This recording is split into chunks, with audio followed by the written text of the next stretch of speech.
It's 4:20 somewhere, and right now that somewhere is right here. Hello there, I'm Janae Burris. And I'm Jake Browne. Welcome to the Cannabis Show, where we talk all things weed. Janae, how are you doing? Pretty good. Pride weekend was this weekend. That was fun. Rainbows everywhere. How'd you celebrate? I don't know the answer to this. Well, I had the pleasure of being in the parade this year on a pedal bar. Okay, so a pedal bar, for people that don't know, is just one of those like shame mobiles where 10 people, it's powered by 10 people's shame at the same time, working in unison. I feel like there was only maybe 2 of us that had the shame, so we were working real hard. But I get to give beads. I hopped off though because I was feeling all embarrassed. I hopped off and handed like beads out, and I thought that was going to be dumb. Like, this is not what Pride is about. But then little kids, there were so many families and little kids, and I put beads on little kids they lit up just to be like, you put anything on little kids, they're going to go nuts. That was great. Except for bees. That took away the shame. How was your weekend? You got this nice tan? Thank you. I went to San Diego. I got a chance to smoke a bunch of Cali weed. I feel bad. I've been talking a lot of smack about how much better our weed is here. But I'm changing my mind a little bit on that. It was great. I was like breaking up things. Breaking buds. I would break down a nug, and it didn't just like crumble in my fingers. It was so nice. So maybe just improved. It's like, it's just gotten better. The soil, the cultivating has just gotten better. Well, and I think it's only going to keep getting better. We keep hearing about how these regulations are going to come in. There are some issues with pesticides that people are concerned about, but I smoke some really good stuff. 3C Farms, shout out to them. Shout out to Outliers Collective and Outco. And shout out to Hitman Glass. I had a chance to go out and meet with the guy who not only founded Hitman Glass, but the Chalice Festival out there. Okay. It's going to come and do the show next week, so something cool to tune in for. But now, let's go to the week in weed. Janae, we hear all the time about it with dispensaries, but now a top marijuana lobbying group has had their bank account shut down. No. Yeah, the Marijuana Policy Project got dumped from PNC Bank for accepting money from cannabis businesses, something that, frankly, most of Colorado is guilty of at this point. But this is notable because they don't actually touch the plant, as it's often referred to, meaning uncertainty about the federal approach to weed is at an all-time high. In my opinion, it's high time for our own weed bank. As a 34-year-old without a checking account, I would be happy to give... yeah, exactly. I would be happy to give Dank of America or Smells Fargo all of my money. Oh, man. Okay. Give us your tired, your poor, your huddled masses yearning to breathe in that sweet, skunky air. Since the legalization of recreational marijuana, Colorado has experienced a steady influx of opportunists and criminals from states that have not legalized marijuana yet. They come to Colorado hoping to benefit from lenient drug laws and to profit from nefarious drug deals. Kentucky man Corey Wilbur is one such tourist poser, dum-dum, who first attracted the attention of federal police in April 2016 when he visited Colorado carrying $16,000 in cash in an envelope like it was his church tithes or something, and looking to purchase about 10 pounds of Colorado-grown pot, as well as drugs that are not actually legal here. Like, oh, why don't you give me an ounce of cocaine and heck, throw in an ounce of methamphetamines? I got a 3-day weekend. Unfortunately for Mr. Wilbur, Colorado limits non-residents to a purchase of just 7 grams of marijuana and 0 grams of methamphetamine.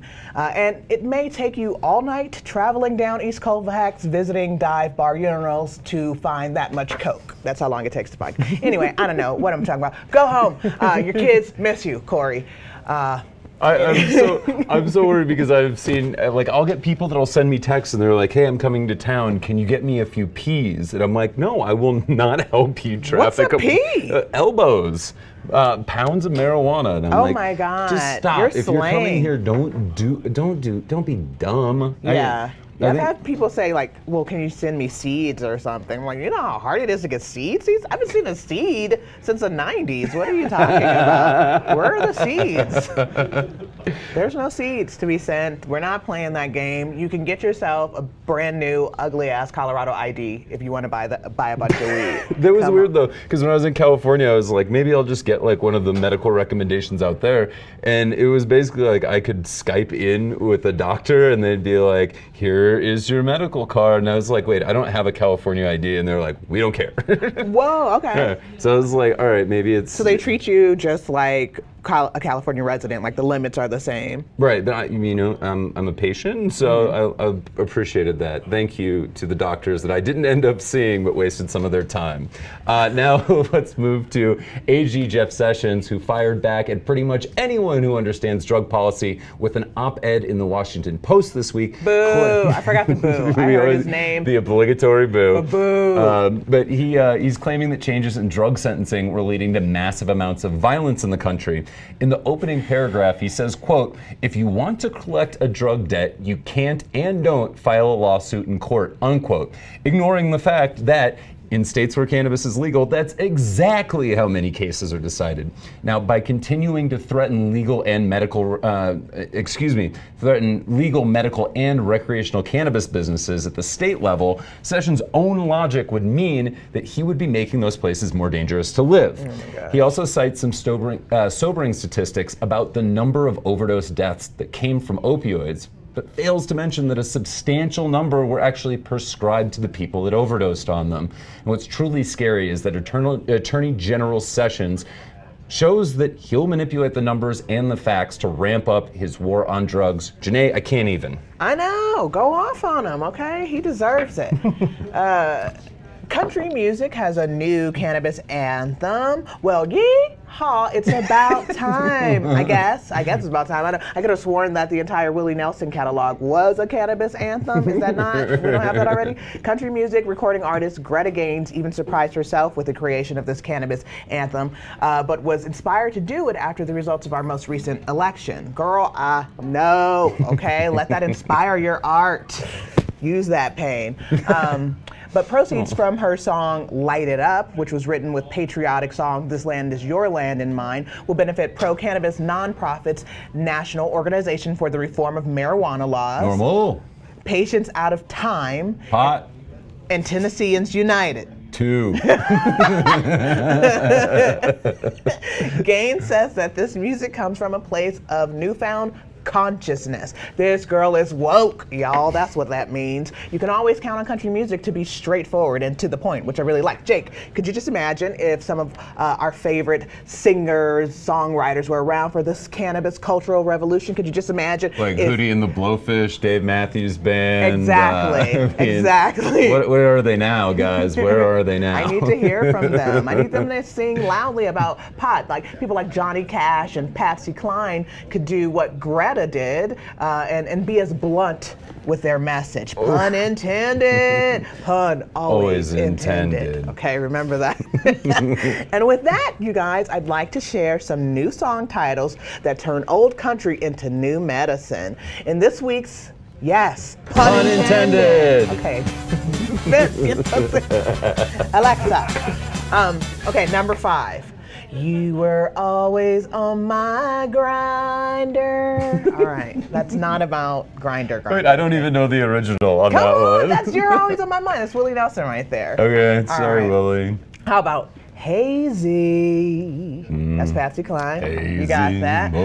How about Tammy Wynette's Stand By Your Cannabis? These aren't a stretch at all. I'm not great at this. I never said I was great at this. I can't write country music. Thank God. Number 2. How dare you, sir? Number 2. I go walking after midnight, because I don't want the whole family to know that I smoke. Also by Patsy Cline. It's my favorite so far.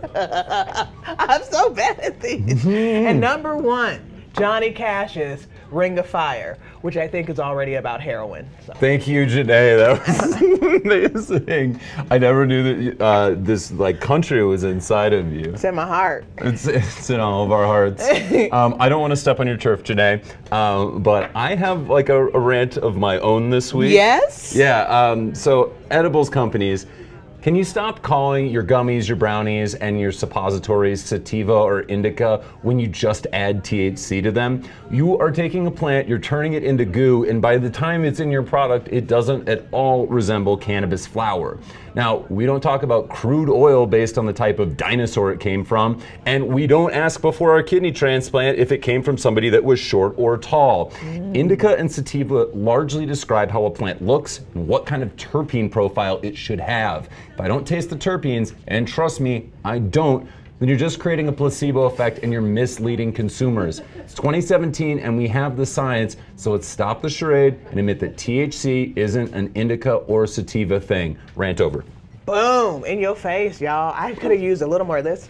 Okay, I've got to work on my rant arm. I'm getting neck. a lot of this lower arm involved too. A lot of the That's fun for power's podcast in the listeners. neck, like that, okay. You know, get that. And I agree. You cannot taste those terpenes in your suppositories at all. Listen, I'm like, why?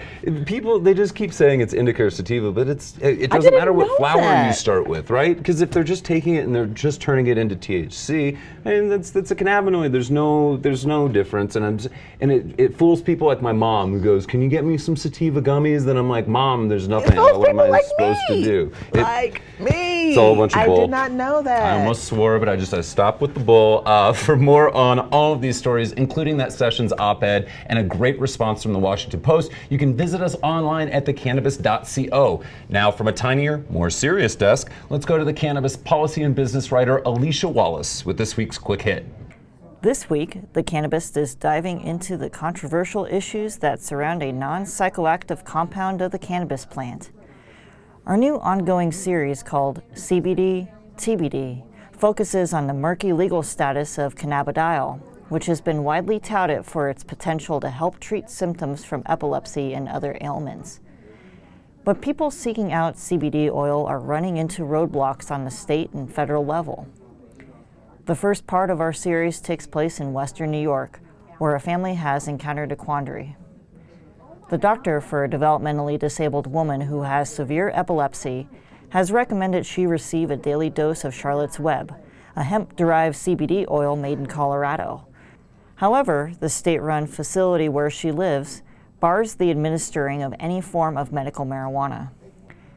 The story explores the conflict between the state's regulations and the woman's brother, also her legal guardian, who said he is trying to follow the doctor's orders. It also looks at claims that this hemp-derived substance should not be considered a Schedule I drug. You can check out the first installment on thecannabist.co. For The Cannabist, I'm Alicia Wallace with this week's Quick Hit.